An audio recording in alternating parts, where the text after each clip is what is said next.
Deadline by Calibra 2. 1 more hour. 1 more hour until they come. 1 more hour until they get here. 1 more hour to live. She knew this. By Celestia did she know this. The thought of death haunted her mind and clouded her memories. What would happen afterwards? What would happen to the world she lived in? What would happen to her friends? Where would she go after death? Yes, she'd heard of Tartarus. But what if you didn't go there when you die? What if you float around in an endless void, awaiting for someone, anyone, to talk to you? What if you suffer in agony for the rest of eternity? All of these questions and more clouded her brain to the point of denial. I mean, how would you feel, knowing that you will die in a matter of a few tiny minutes? Knowing that time flies by, which equals to your fate coming closer each second. Knowing that you cannot escape from things of a matter of life and death. Just think to yourself, how would you feel?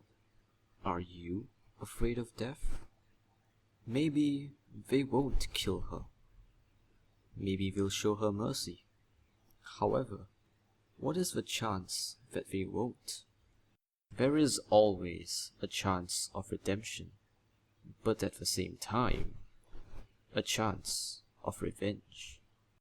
She did do a horrible deed, so why should they forgive her for it? Not even the magic of friendship could save her on this one.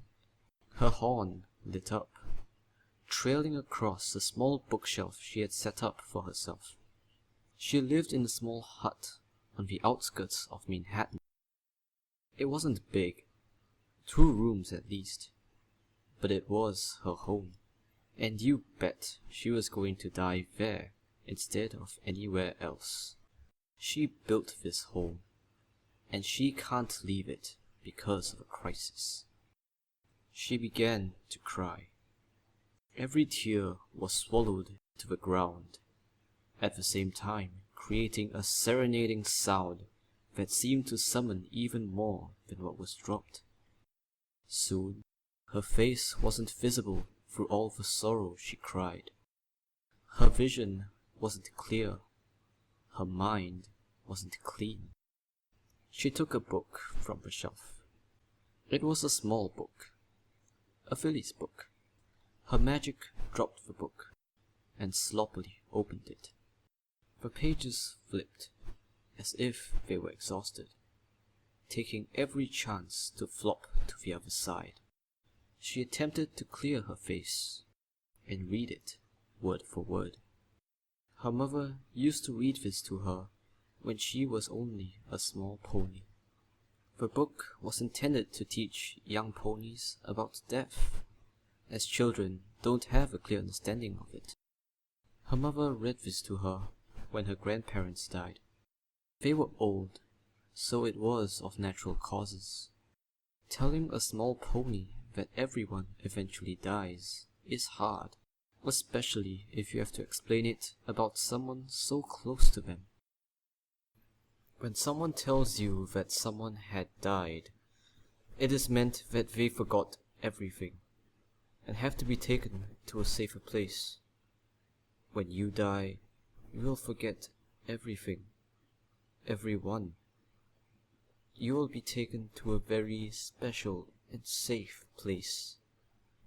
But don't worry, as you will watch over other ponies in this safe place. After reading this, she looked at the clock. Not long now. She growled and tipped over the table she was sitting at. She didn't want to die. Not this way. Quickly, She prepared a spell and cast it without second thought. The result wasn't great, but it exploded, knocking over all of the furniture and destroying the cabinets, breaking windows and knocking some doors off their hinges. Falling to the floor, she kept crying. She didn't want to die.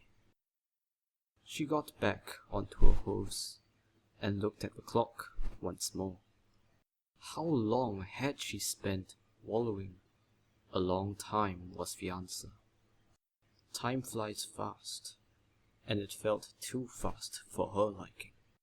Her stomach turned to the thought of time ticking away, slowly spiraling her into an insane abyss. Getting up again, she walked over to the broken parts of the table and lifted up the book from the debris of the table with her magic. It glowed faintly, illuminating the room more than it did last time. Finally, she tugged the book into her own embrace. She then muttered a weak and sorrowful cry. "I don't want to forget." Crying and throwing things around did not help anyone. She flashed her own life before her eyes. Her mother, her father, her brother. It all seemed so real, yet she could already feel her memories slipping away. She heard the hooves. She had no choice. She couldn't run anymore. It was time. Time for her to face her punishment. It wasn't like she could avoid any consequences, considering what she had done, and attacking her punishers wouldn't help her situation at all. If anything, it would only make it 10 times worse than it already is. She smiled, placing the book neatly by her side and keeping herself turned away from the front door. She arched her back slightly, making herself a good target for a killer. She didn't care how they did it. She accepted what had to be done. She heard them. They slammed open her door, panting and screeching at her. They were sweating. Pulses were racing. Veins were popping. They were tensed, lighting up their horns as if they couldn't hold any more of their energy in them. They quickly made one powerful spell that was extremely lethal, especially to her, the center of attention. Her tears were stuck to her face, smile fastened to her cheeks. Her mane was tidy, despite the spell she used, and her position seemed unworthy for mercy. She didn't even flinch when their magic hit her skull. She didn't even blink when they called out her name.